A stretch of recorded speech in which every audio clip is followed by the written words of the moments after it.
So, okay, we have Mark Jarvis today with us. I'm starting my podcast journey after almost a year. So, it was a big gap, but I'm starting again. So, without any further ado, just get started. So, Mark, welcome to the podcast and thank you for giving me the opportunity. Thank you very much. Hello, it's lovely to see you. Yeah, it's lovely to see you too. You had made multiple businesses throughout your life, but everything starts from our childhood. Like we build most of our characters when we are a little kid. So I want to know a little bit about your childhood, like how it was when you was like where were you when you were a little kid, and how was the upbringing, how it shaped you to the person you are today. Sure, yes. When we reflect and when we look back on our childhood, we look back and we think to ourselves, I wish I'd known that then. Well, wish I'd known now then what I know now. That's right, got it the right way around. But it's very easy to do that, of course it is. But when I've reflected on my sort of early days, my childhood, I have some very key memories from my family, from my parents, from my sisters. I've got two sisters, and I've got some very clear memories of that. But there's also, I think, something that occurred to me is that there's some very big gaps in those memories. And one of my enduring memories is of my father. I've got a photo of him. I keep it quite handy, but keep it close to hand because it's important to me. A photo of him in the garden doing some gardening. And now it might sound a little bit commonplace, but looking back, that was actually quite rare to actually be around my father, for him to be in the garden doing some gardening. This is when I was, very young. This is a black and white photo, just to put it in some context. But that's a memory that I have. And it's really important to me, as I've said, because it was something that wasn't common in my early days, as I was growing up, and my sisters as well. Not because my parents were separated or divorced or anything like that, but simply because my father worked so hard. And when he was working really hard, he was away from home, and he worked away from home. Now, because that's what he did, that's what I thought you had to do too, because we learn from our parents, we learn from the people that we have around us. So I could say, in hindsight, when I reflect back on this, I thought that to support my family, and as you know, got married and we've got two boys, they're grown up now, of course, but to support my family, I thought the right thing to do was to work hard and do whatever it takes to provide for my family, to provide the life that I thought that I should provide for them. Anyway, so to answer the question, really, that's when I reflect back and think about what shaped me. It was that's the one enduring memory that I have, or recollection that I have, as my father doing some gardening, a black and white photo, lovely memory. But there's not much else around that, apart from family and sisters and mums and things like that. But my father, not so much. So of course I copied him, as I've said. I did that same thing. So I embarked on a career where I worked really hard and I worked away from home and doing all the things that I thought were the right things to do. So that was perhaps the early days that shaped my journey, shall we say. Anyways, okay, so as you shared before, that you built multiple businesses, and you like those were some very successful businesses. So people are very afraid to start one business, then making it successful is another journey. So you built and then scaled it, and then also you exited from the business. So can you share a little about your business ventures and how it started and how it went and stuff like that? Absolutely, of course. So let's perhaps tie some of these things together, tie some of this journey together. So as I've said, I thought the right thing to do was to work really, really hard and do all the things and et cetera, et cetera.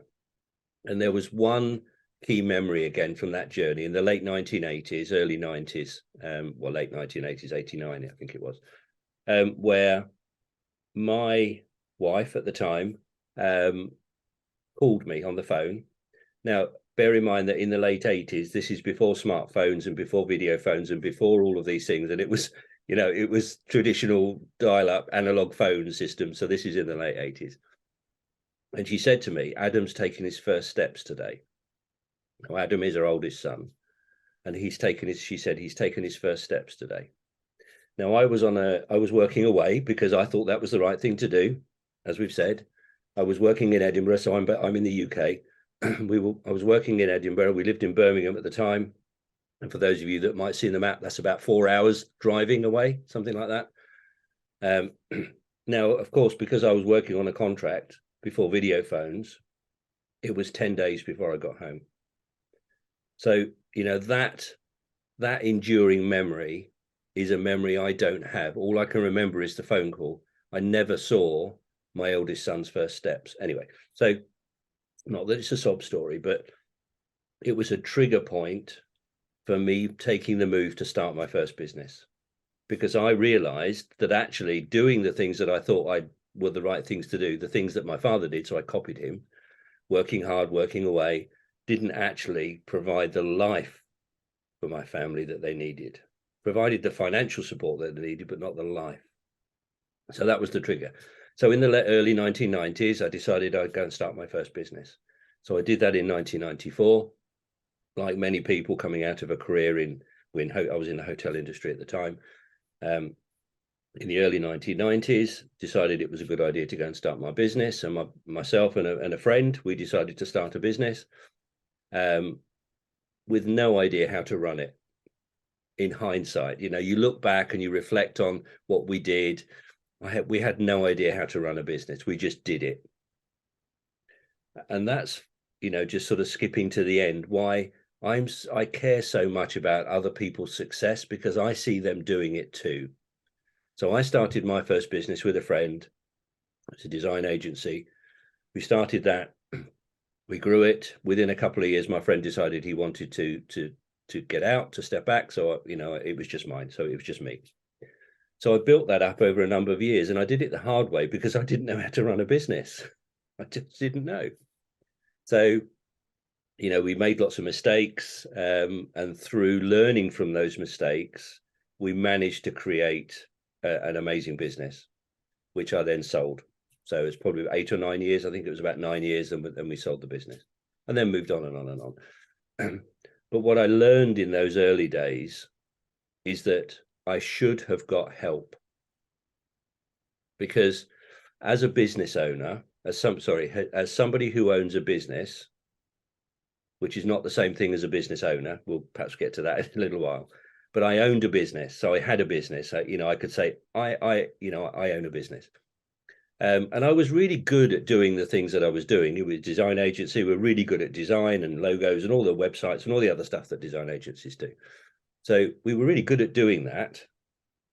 But in terms of actually running the business, how do you do your profit and loss, and how do you hire people? How do you fire people? How do you go through the people management side? How do you expand the business and get more customers, and all the marketing and sales and all the things that a business has to do, that I was really rubbish at, because I was only good at design, because that's what I loved. So I was good at that, but I was rubbish at everything else. So we managed to muddle through to get those things done to create a great business. But when you look back and reflect, you think to yourself, how did we do that? Because in all honesty, we should have failed. We should have failed because we weren't doing the things that we need to do in business. We're just doing the thing we loved. We should have failed, but luckily we didn't. There was a few hiccups and mistakes along the way, of course there were, but we succeeded in the end. But it was hard work, and as I say, it was about 9 years as I grew that business. And when I look back, I think to myself, if I'd sought help and I'd got help for the things that I didn't know about, I don't need people to tell me how to do the things I know how to do. Didn't need that. But I needed people to help me do the things I was rubbish at, to help me do the things that I couldn't do, I didn't know about, all of the other things that we needed. So when you're saying that you needed help to do things that you were not good at, so what are the things, what specifically you are talking about? So for example, let's talk about sales and marketing. It's an obvious one, I think, isn't it? As a business grows, as a business starts up, you get good at getting customers and you fill your diary and you get busy and all those sorts of things. But then you need to take another stage forward. You need to take a step forward and you need to do some proper marketing. You know, in our world today, you need to do social media marketing and all sorts of other stuff that you need to do, things that you do. But I didn't know how to do that. You know, I was great at design, but I was rubbish at sales and I was rubbish at marketing. I didn't know how to do it. So we survived on word of mouth, really. And I find that that's what many younger businesses and startup businesses do. They survive in the early years with a group of connections, a smaller network, and they evolve using that network and they grow using that network. But there comes a point on that journey where you need to scale as a business owner, and you can't do that on your own. As I often say to people, as a sole trader, as a small business, you can generate probably 5 figures of revenue. You could probably generate 6 figures of revenue, so maybe 100,000, 200,000 pounds, UK pounds. You could probably do that on your own or with maybe a couple of people around you. But as soon as you start to go beyond that point towards multi-6 figure, towards $1 million UK, towards 2 million, towards 5 million, etc., you can't do that on your own. And I think the really smart business owners realize that they can't do it on their own. Now, the sad fact is, certainly here in the UK, nearly 70% of businesses fail in their first 5 years in the UK. Global figures may vary slightly, but the reality is nearly 70% of small businesses fail in their first 5 years. Most can get through their first year for the reasons I've said already, because you've got some customers, you've got a network, you're good at what you do, and that starts to percolate around your network, and that's great. But then you need to start to scale in year 2 to 4, for example. And that's when more and more businesses fail. And when I look at the graph of failures, it's okay in the first year. It's not good. It's not, it's not brilliant, but it's not too bad in the first year. But year 2 to 4 is when most fail. Okay, and it's not because they fail financially. Sometimes they do, but they fail for many different reasons. Some people, they say, do you know what? This is just too complicated. It's too hard. I don't want to have to work this hard. But the reality is, if you get some help, it's not that hard. Anyway, I hope I'm answering the question. Yeah, you are. So when you said that the first year you always go, it's easy to go through the first year, but the second and the third year are the most hard. So I'm saying from my experience, so what happened to me, I'm glad that it happened to me. It gave me a new path. And it also gave me, it opened my eyes to what's happening to the market. So, early, the previous year, or when the COVID was there a lot of business coach appeared out of nowhere. So, and I fall into that trap. And I signed up for so many of them. Like every time I would get on a call and their salespeople were like really good. People who would take the consultation, like the free consultation, they would talk. So they would inspire me. They would manipulate me to an extent that I would sign up for 2 or 3 people in the same month. And just to be clear, they are not charging like one time. They're charging, some of them are charging like monthly recurring fee. So, and the fee varies from 2,000 to 3,000, and that much I was paying. And my business was at that time generating only 7,500 per month, and I was paying out like without anything getting in return. Just there was a hope that in order to survive in this market, I have to spend this much money. Like it was like a combination of mindset problem, and also business problem, and also self-esteem problem. It was like my self-esteem was saying that in order to stay relevant, I have to join these courses. And that is the time everything started to happen to me. Everything went wrong. Like my well-profiting business where just like suddenly I didn't have any clients, just because like I was focusing too much, because money was going out without me buying anything, just focusing on just buying into some course that I don't even need. And at that time, if I only had someone, like, it's not like I'm not investing, I was, but if only I had someone who was who would just guide me, that focus on one person who is providing genuine results and genuine advices, that would have saved my life. Like, I went to like a long 4 and 5 months of serious depression because of that period, because of the decision that I made. And that eventually made me realize what's wrong in the market. And then I made my motto to become no copy paste allowed. Like, it doesn't make sense. Like, now, if you are signing up for one business coach, and to be honest, now everyone there, like, who are calling themselves like money guru or stuff like that, they are all teaching the same thing, and they are signing up thousands of people. So if you have 4,000 people speaking about the same thing, following the same marketing strategy, following the same the scripts that they are trying to reach out to people, it the marketing strategy becomes saturated, not even the niche, the strategy, the script and everything gets saturated. So that made me realize the market needs differentiation. The market needs that, you have to be unique. You have to, like, share your voice, which is unique to yourself, and just be authentic and just be yourself.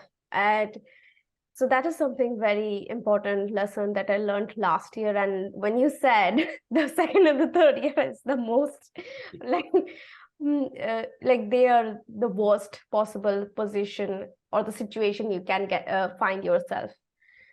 Absolutely, yes. And I didn't know that about you. I was just talking about what generally happens in the world in business. That's just what generally happens, having seen it for decades now, as I do what I do. But there's a couple of key points I'd perhaps like to pick up here then, perhaps to help our audience. In that first year, we've said already, you're surviving in, let's call it the honeymoon period. You're surviving on the energy and the passion that you've got in your business. But then in second year, 2 to 4, things start to get a little bit more focused. And generally, it starts with being busy. Now, I think what people realize is when they get busy, they probably need to start to get some help. And perhaps, as you quite rightly said there, you start to make inquiries of people. Think, well, actually, here's somebody who says they can help me with sales. So you're probably going to have a conversation with them. They might be somebody who says, well, actually, we'll teach you how to do sales. We'll give you some scripts and whatever else it is you alluded to a moment ago. Does that really work? No, of course it doesn't. Do these things which promise a quick fix work? No, they don't. Absolutely not.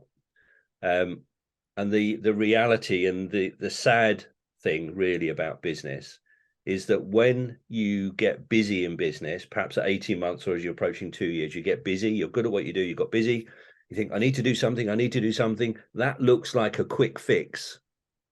So as a business owner, you're attracted to something that looks like it's going to fix your problem quickly. Okay, and that's why these people market like that, because they know that you want something that's going to fix the problem quickly.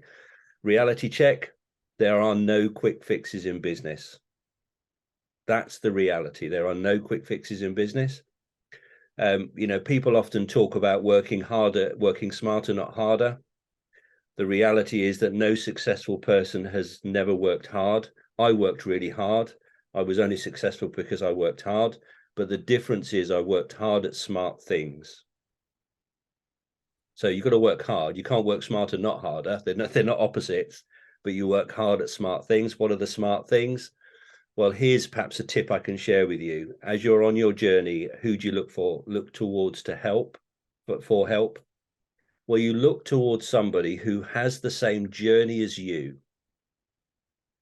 So somebody with business experience, like ourselves, who's had the same journey as you. They've got the same experiences as you. It's not they haven't read a book, they haven't got a certificate, they've got, they've actually had a business.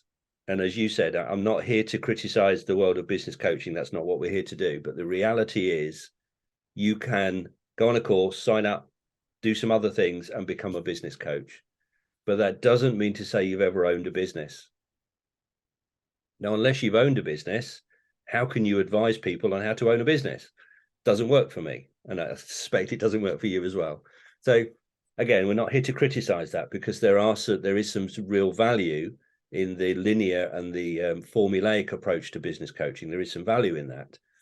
I personally feel that it's not the right way. So the best thing I can say to people is get some help from somebody who has the same journey as you, and they want your success, not yours, not theirs. Sorry, they want your success, not theirs. So I'm here to work with clients where I'm invested in their success. Yes, of course, you know, I run a business, it makes a profit. Of course it does. We're all entitled to a profitable business. But my joy is in helping other people succeed, not lining my pockets. And there's a big difference. There's a big difference there. And, you know, if we're honest, those sorts of people I think are very rare, because there's lots of people who are going to sell you a course and sell you the scripts, as you alluded to a moment ago, sell you the scripts for sales and do all of those things that look like a quick fix.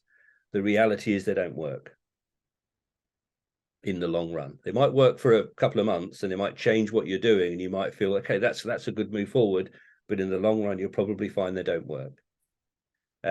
So, you know, that's perhaps a good piece of a good tip I can share with you is work with somebody who's got it has the same journey as you. They started a business, they've owned a business, they've sold businesses. And I'm not saying that that's the only way forward, but, you know, I hope I hope audience can see that unless you've lived that journey that the person you're working with has lived too, you can't create empathy, and you can't create that empathic connection with people so that you can really understand the journey that they're going on.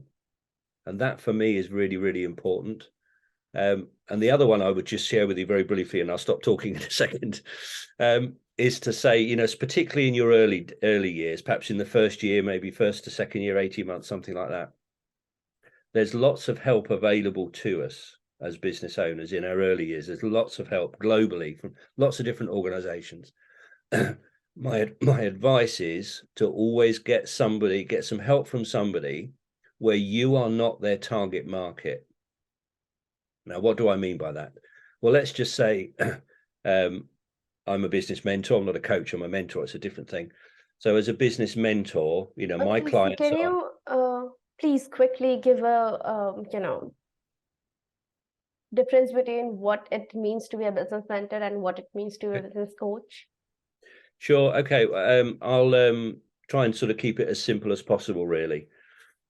What I tend to find, and it's not an exact science, it's just broadly speaking for our audience here today. Broadly speaking, business coaches and coaching generally, not just business coaching, but coaching generally, is designed to solve a problem. So let's think about sports coaching. You know, if a team is failing in their ability to win their games, for example, a sports team, they get a business coach which helps them to win the games. So this coaches, yeah, sports coach. So, you know, let's just think about football team. So the football team is not doing very well. They get a sports coach, a football coach. The coach helps them to win the games. So it's overcoming a problem that the team had. And generally speaking, that's what happens. So let's just say you're a golf player, for example, and you're not hitting the ball properly, and you'll keep missing the holes and all sorts of things. So you get a coach to help you with the golf, which helps you to improve your swing, which helps you to you know, to get those little white balls in the hole more often. But generally speaking, coaching is about overcoming a problem in business. So if we look at marketing, generally speaking, not all marketing, but generally speaking, generically, for business coaches, they talk about the problems that exist in business, and they put themselves forward as somebody who can overcome those problems. Generally speaking, when we're talking about marketing and sales for business coaches, what are the problems you've got in your business? Work with us and we'll help you solve them. That's generally the messages. Please feel free to disagree if you think I'm wrong. But let's look at mentoring. So mentoring, if you like, is helping and supporting a business over a longer period of time so those problems never occur. Okay, so let's think about the health service. Last one. Think about the health service. So the health service is very much, certainly here in the UK, if you've got a problem, you maybe got backache or something like that, you go to the doctor, and the doctor helps you gets relief from the back pain, gives you some pain relief or something like that. But they're fixing a problem. There's a symptom that exists in your health. You go to the doctor, you go to the health service, go to the hospital, and they solve that problem for you. And that's like business coaching. You've got a problem in business, go to a business coach, they help you solve it. But when you've solved it, that's it, it's finished. In a business mentoring role, imagine if you were in a position to say, well, actually, how can we make sure you never get backache? And that's what a mentor does. So very quickly, what I always say to people, every mentor can coach, because coaching is a technique. Every mentor can coach, but not every coach can mentor. So let's say someone doesn't have the resources or let's say the budget to invest in a business mentor, because if you're obviously hiring someone who has the experience and the skill set that you need, obviously that person is going to be expensive. But when you're starting your business, you don't have access to that kind of resources. So perhaps this is my observation, my perspective. Okay, it's not everybody, it's just my perspective. What you tend to find in the difference between business coaching and business mentoring, you're right, business coaching can be expensive, but it also can be very cost effective. Okay, so I'm not here to criticize that, as we've said already. So it can be very cost effective too. What I find is genuine business mentors tend to be more cost effective than coaches. Okay, so let's just say that you are a business coach. As we've said already, it tends to be a short-term problem fixing thing. So you might work with a business coach for 6 months or a year, maybe a couple of years or something like that. That's okay. But it tends to evolve and it tends to come to an end at some point. So they've got to make as much money as they can in the shortest amount of time as possible. I'm not saying that that's what everybody does, but that, we know that exists in our world. So their job is to make money, to line their pockets. Okay.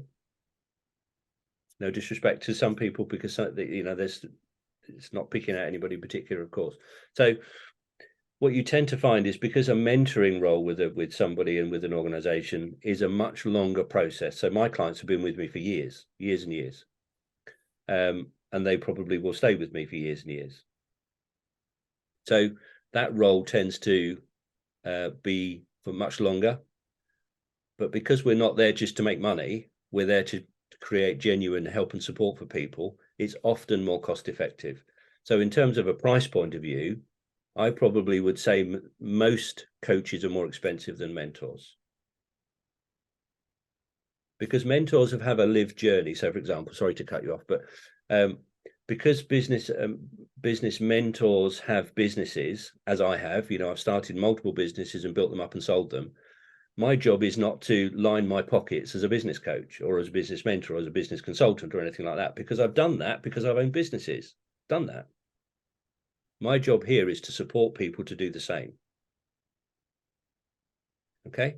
Now, as you said, it's easy to become a business coach, a mentor, or a consultant. You can sign up online, you can go on a course, all sorts of things like that. But, you're just trying to make money without necessarily genuine business experience.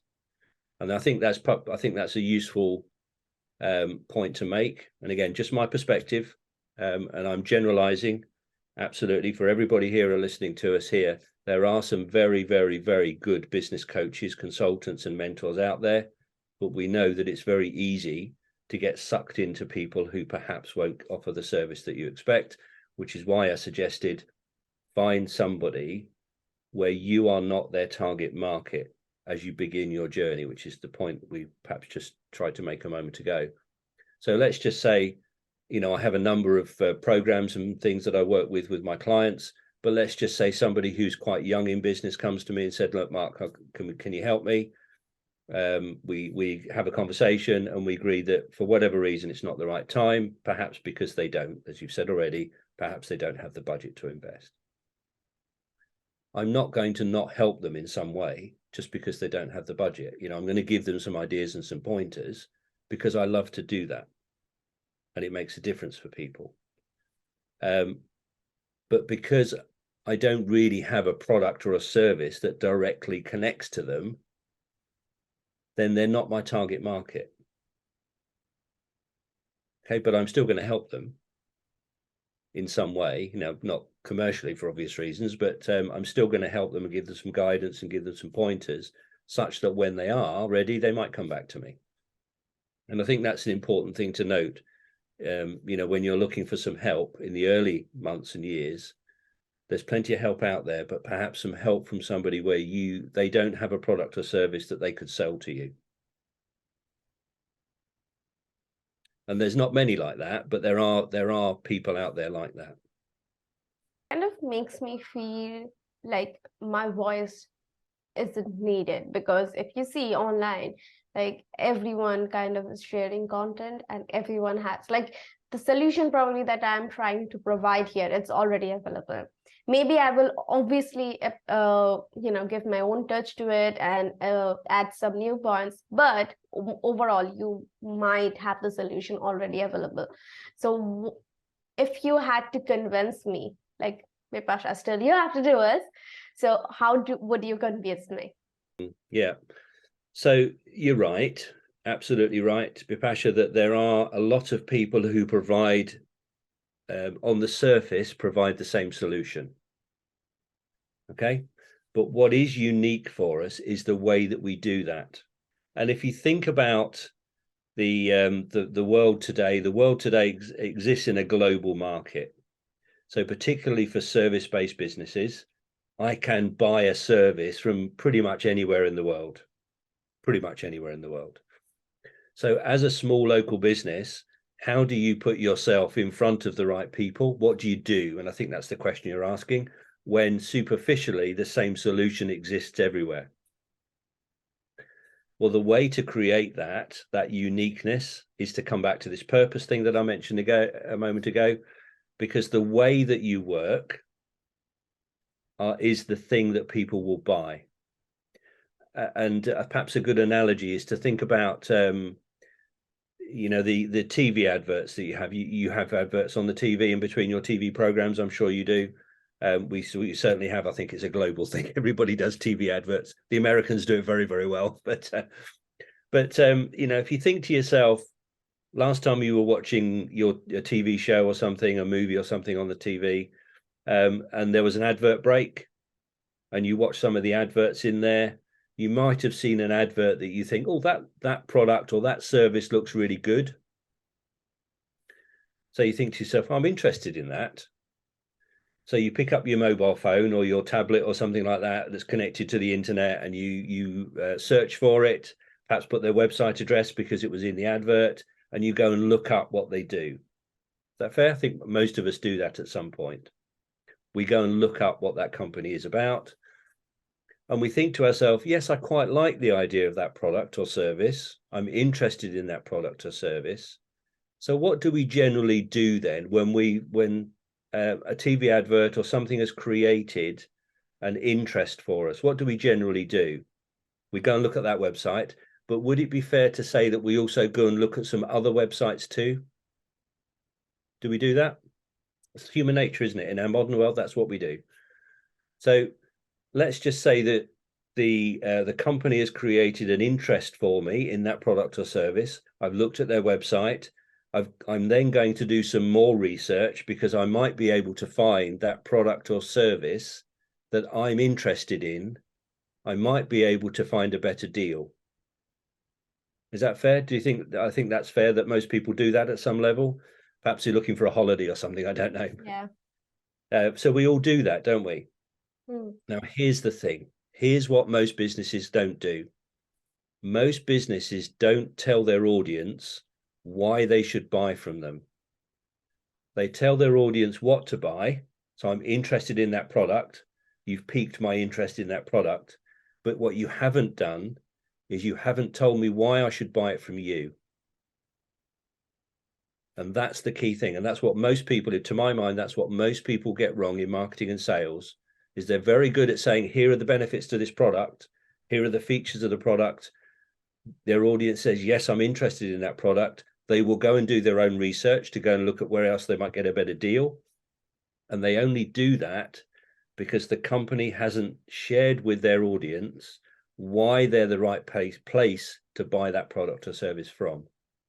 And that's where most small businesses fail, not fail, but that's one of the key reasons why small businesses struggle, is because they're still focused on trying to promote the product or service, not why you should buy it from them. Which comes back to this vision and purpose thing again. Again, at risk of repeating myself, that's where these two things join up in my experience. Because when a company is very, very good at sharing with their audience, their target market, why they should buy that product or service that you can get anywhere in the world, as we've said already, why they should buy that product or service from them. And for most people, that's where they need help.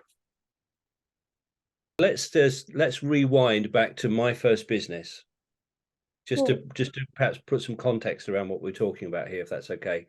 So when I started my first business in the early 90s, I was great at design. I was passionate about design. I love design. I love creating designs for people and websites and logos and all the stuff that design, as we said already. I love doing that. I love design myself as well. I took a degree in it just because I love it so much. Yes, yeah, absolutely. So I love doing that. And as we've said already, I didn't know how to run a business, so we forget about that bit. But I was passionate about that. But what I was frustrated by is people not doing design as well as I knew I could. Okay. Now, as a small business owner, as a startup business, I think we're all the same in that whatever it is we do, whatever product or service we do, whatever it is, we all love what we do, and we all recognize that other people are not as good at doing that as we are, or that's what we think. So, I recognize that I cared so much about what I did that I recognized that I thought other people weren't doing as good a job. So why did I care so much? So I cared so much because I was, again, frustrated by the fact that customers were not getting the service they should have got. I was frustrated by that as a business owner. So my purpose, if you like, was to educate the world into what great design actually was. That's what I wanted to do. I wanted to change the world. And, when you're young and you're starting up and doing things, you sort of want to do these things, don't you? So I wanted to educate the world into why great design was the best thing for businesses, and perhaps why some other sorts of design wasn't quite as good. Okay. But can you see that this is now moving away from the product and the service? It's moving away from the website or the logo or the brand or whatever. It's moving away from that to a purpose. And the purpose was to provide my clients, my customers, with the best design in the world. Now, that's not the same thing as doing a product or a service. That's coming back and speaking about purpose. So when we can discover that about ourselves, what's the purpose behind your business? Now, mostly it's because there's a frustration. You're better at something than somebody else is. It generally starts with that. But when we can verbalize to our clients, to our target market, why that's so important, then people will buy into you, to us. And when they buy into us, they choose to work with us. To be honest, I wanted to speak less about business in this podcast, but I'm kind of going around the business too much. So let's just lighten up the conversation a little. What do you think? Of course, absolutely. Very happy to do that. But anyway, are you enjoying it so far? It's great. Yes. Are you? I hope we're speaking about things that you think your audience is good. To be honest, this is the most informational podcast that I have ever recorded, because it is giving me the exact solutions that I need, and also the question that I'm asking that might not be relevant to me at this point. It's still like I'm just asking myself, only if I had the solutions before, only if I had this advice before. Yeah. So it's And like, therein perhaps again lies the difference between coaching and mentoring, because a coach would say, well, actually, you need to go on this course, or you need to do this workbook, or you need to do this, or you need to do the other. Well, actually, no, you need a different approach. Anyway, so makes sense. So previously we had a conversation about motorizing, which is something you're passionate about. So how yeah. did this passion started? Like, what sparked your passion? Do you know what, Bipasha? It's I think it's a boy's thing, to be honest. I think as a boy, I was always tinkering with motorbikes and things. I remember I bought my first motorbike, I think when I was 14, from my little part-time job I had, only a little thing, and it broke down most of the time. But I enjoy sort of tinkering with it and playing around with it and trying to make it work. And I painted it and all sorts of different things that I did. And we used to go up onto some common ground behind where we lived with some friends, and we used to go and mess about up there and make a nuisance of ourselves. But I think, I've always been interested in sort of motor racing and things on the TV. But I've had the opportunity over the last sort of 10 years or so to get involved in motor racing myself, from a voluntary point of view. And I help to organise some of the events around certainly in the UK where we are. Help to organise some of those events around here. But it's just one of those things. It's one of those things, you either love it or you hate it, And I think it's a little like football. I don't enjoy football. I like a bit of cricket, but I don't enjoy football. But I do enjoy motor racing, and I think we're all different in many ways. I think it's the noise and the sound and the smells and everything, and everything that makes it a really wonderful experience. Another thing that you mentioned is architecture, which is you're really passionate about. I am, absolutely, yes. So again, I can't really put my finger on where it started, how it started. It's just one of those things that, if you go That to a you just city, love. you just love it. Yes, you go to a city or you go to a town and you think, you go to a big cathedral or castle or something, and I know there's a lot of history around lots of our countries that we're in around the world. We're very lucky in the UK to have some history that goes back quite a long time, as many other places around the world have as well. But just to see some of these buildings, and you think to yourself, how did they build some of these buildings that they build, the cathedrals and the castles in the 10th, 11th and 12th century, 900, 1,000 years ago? How did they build those things? I guess it goes back to the Egypt as well. How did they build the pyramids? How on earth did they do that? And it just fascinates me, is to think, how can they have built something 1,000 years ago that still stands today and is Have still as impressive today? have you heard of the temple that we have here, which is built from a single rock? And it's kind of looks like it has done via laser printing or something like that, because it's not possible for even at this point to make something like that. And it is built from a single rock, and it is built from top to bottom. Like, instead of bottom to top, it's built from top to bottom. So that's really fascinating. Have you heard of it? I can't say I have. No, I haven't. Whereabouts is Let that? me let me just share it to you. Take a look at this. So this is the temple. Like, it's Oh, wow. not small. It's just really, Wow. really Oh, huge. And it's just built from one rock, and it's built top to bottom. my goodness. Wow. Look at that. Look at the carving. That's amazing. Wow. It's like really small carvings, like really, really small. And it has Wow. some big carvings as well. Yes. Good gracious. My goodness. Look at that. Yeah. Really good. Like, I haven't been there even now. Like, I want to. It's like really Yes. fascinating to watch. Really fascinating. And Yes. one more we have. It's like a inverted temple. So basically, every single temple that we have is kind of okay, kind of has a structure, like it's goes like a small base at the front, and then it starts to gradually up, goes to the top, and Yeah. then we have this inverted temple, if I can find it.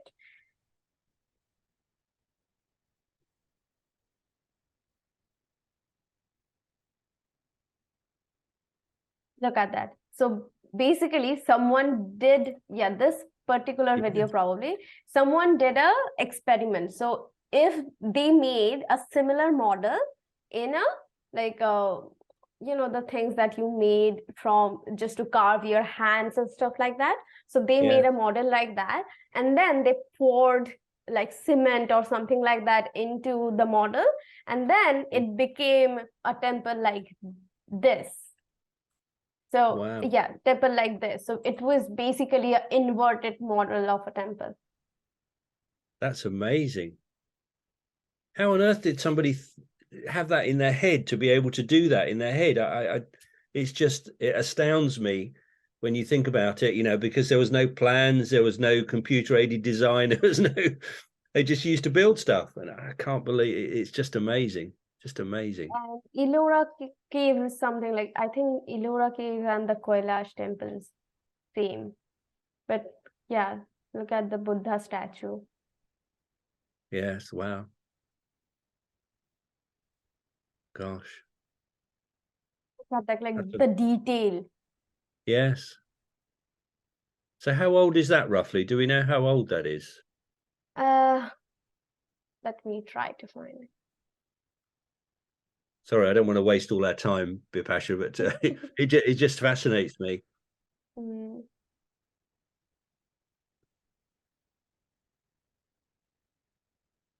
So to be honest, like you cannot get the exact timeline here because like No, of course. it's controversial, but at least like the official is like 812 to 803 CE. So Oh before gosh. Common Era. Yes. Is My that, goodness.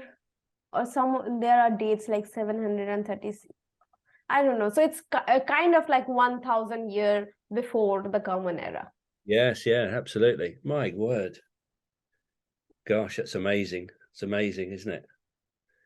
And and it So fascinates me how did people build those things? And I know yeah, there's that's lots kind of of a people. mystery. Yeah, and I think there's some interesting lessons to learn, isn't there? Not to to come back to business world a bit, but life, in terms of life. I think there's some interesting lessons to learn, isn't there? Because they didn't have the same technology we have in our modern world, but they had enough technology. They had what they needed to get it done. And isn't that a lesson for us in life to say, well, actually, even if we think we haven't got what we need, we probably have.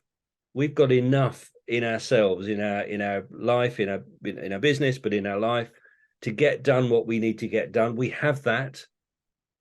We just need to know how to unlock it. We don't need to find the next thing in order to be successful. We have what we need.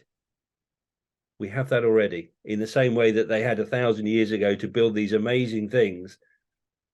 They had what they needed. It's the same today. The difference today is that there are lots of people out there that say you need something different. And if anything, if history hasn't taught us anything, it's taught us that actually that's not true. We have what we need. We perhaps need a bit of help. That's okay, but we have what we need. I forgot to ask you one business question, so it's great that you That's brought it okay. up. Like, I wanted to ask you about given the current situation in the UK economy, people are scared. Like, I have clients, like so many clients there, and they're practically like disturbed and if scared, kind of like how they could survive with their business. So, what solution and what advice that you will give to them? Okay. Well, actually, perhaps a little bit like we were just talking about there, and some of the other things we've talked about, people have what they need. They don't need somebody else to tell them that they need something else. And unfortunately, our media, our TV, our newspapers, our all of the other stuff that goes on, I'm talking about social media to a certain extent. but our media, certainly in UK and Europe, is awful. It's awful at telling us stuff that we don't need and telling us why life is terrible, when in fact it's not. There were some key economic indicators that were released just before Christmas. It's February now, we're just recording this, just before Christmas, towards the end of last year, which said that actually the economy is not as bad as we thought it was going to be. It's not as bad as the media say it's going to be. Fuel prices are actually lower now than they were in the middle of last year. The international gas price, heating gas, is coming down significantly. Inflation is down, jobs are up, but you won't hear that in the media. You won't hear that in the press, because that doesn't make good news for them. So the best That piece of doesn't sell. advice, yes, yeah, the best piece of advice I can say to people is stop listening to the press and just believe in yourself. I'm not saying don't pay attention to what's going on in the world. Of course, pay attention to it, of course, because global economies impact our business. But as we've perhaps alluded to already, in small businesses, we are the foundation of business. There was a statistic that came out again last year sometime. 26% of gross domestic product, so the UK economy, 26% of gross domestic product in the UK is made up of micro small businesses. 26%. And they will always do what they've always done. They will always support the economy, support our our economic success in the way that they've done for decades and years and years and years. Whether we believe it's a recession or we don't believe it's a recession. I remember actually one of my clients said to me a couple of weeks ago, he says, well, we've heard about this recession thing that's happening, but we're not going to do that in our company. And I'm not trying to be over optimistic or paint a rosy picture to the world, of course. But the reality is, if we believe we can do it, we can. When we start to believe we can't, then just guess what's going to happen? We won't be able to do it. Humans are amazing machines. We can achieve some amazing things. We've just been talking about some of the buildings that have happened around the world in architecture and construction. We can do some amazing things. And when we believe that in ourselves, we too can do some amazing things, even though superficially the press, the media might decide that it's not that. So the ultimate solution to all of it is just switch off yourself from the press, right? Well, I mean, not completely. I mean, not to sort of be ignorant of it, of course.